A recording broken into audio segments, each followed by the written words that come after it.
Hi everybody, Mark here from Illawarra Education Foundation. Thanks for joining me today. I'm really excited because today we're going to be looking at some spelling strategies that you can use for your child at any stage of his or her life. So if your child is in kindergarten or in year 12, it doesn't matter, or if you yourself as a parent, as an adult, would like to learn how to spell better, please stick around for 10 minutes because I'm going to be going through some great strategies today. Please make sure you go to our website, grab the sheet that goes with today's lesson, and I'll see you in a minute.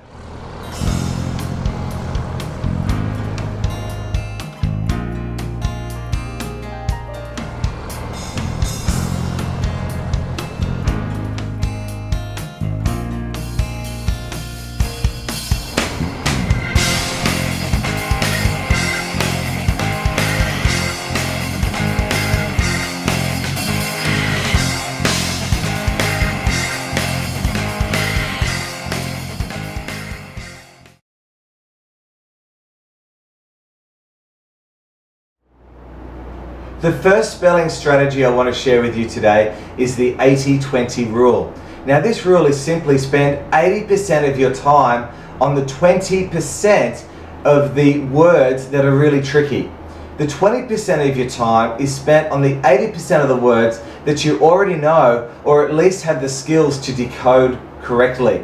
Now you will know which are the words that are tricky or the easy words based on a pre-test. So before your student, before your child actually starts studying the spelling list, please make sure you pre-test him or her to work those out.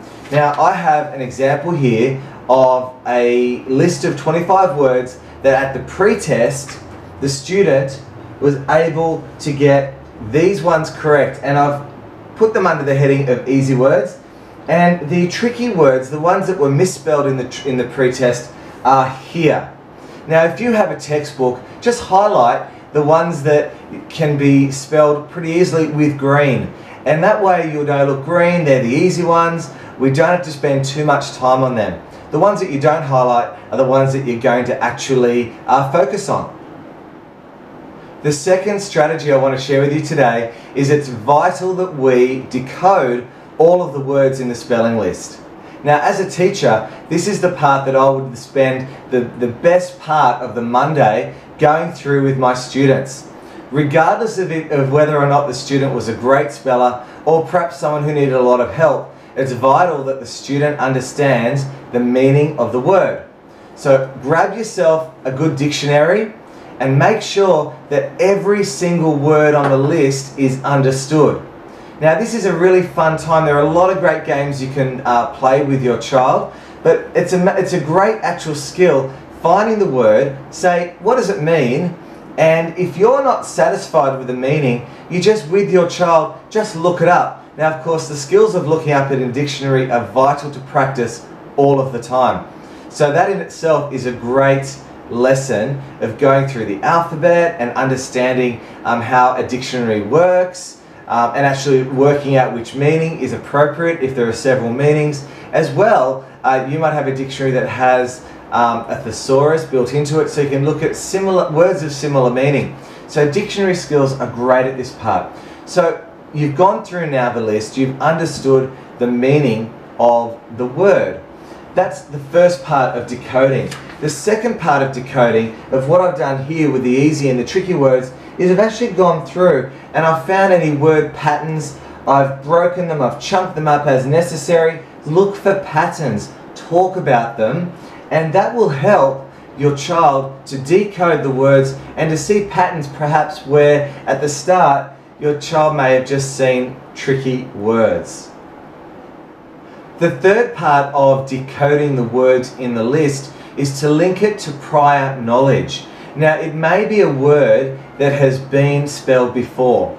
So if it's coming up again as tricky, clearly something's been missed. So if you can, try and trick it to rhyming words, words that may have a similar meaning. Just try and draw in as much as you can. It might be a topic word, it may be a specific word that relates to a particular field. It may be a word that relates to astronomy, it may be a word that relates to some other area, but wherever you can, link it back into prior knowledge of your child.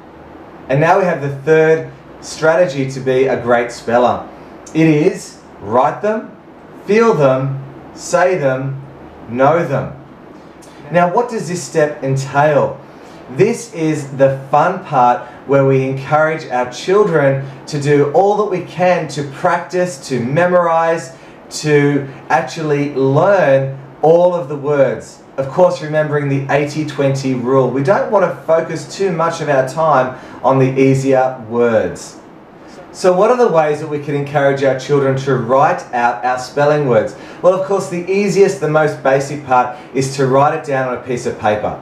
That's fine. But I have two photos for you today. So have a look at them. The first one is actually writing them out on some concrete with chalk.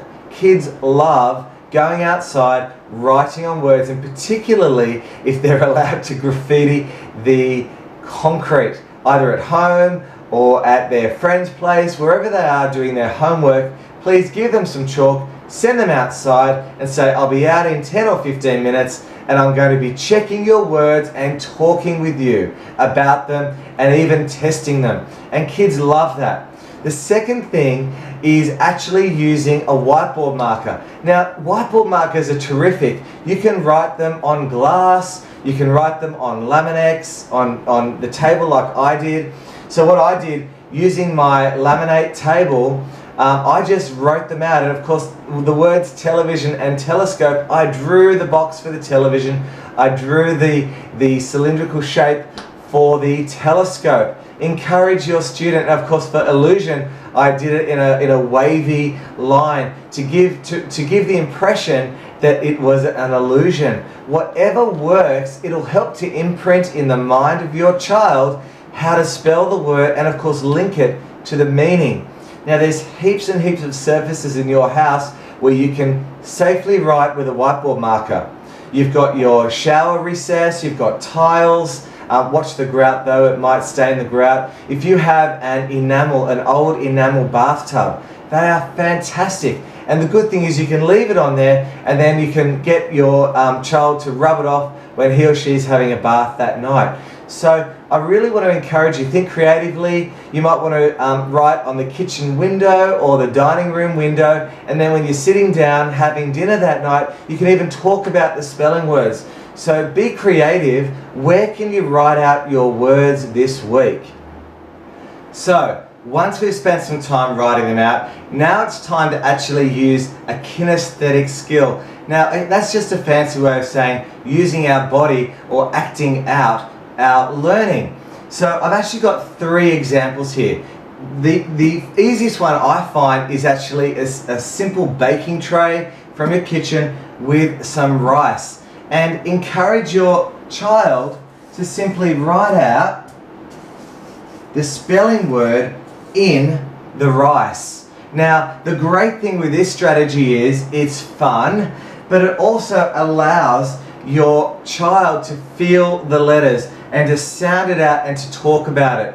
The second strategy I've got here, I actually have some Lego, it's Lego Duplo, and it's simply having all the letters of the alphabet on Duplo blocks, and your child will write them out. Now if you don't have this set, you can just simply go to one of those cheap shops and buy some of the alphabet letters and actually make them up yourself. And a great place to put them, if you can get an old muffin tray and you can actually then put the letters in the cups of the muffin tray, and that will really save time with sorting them out.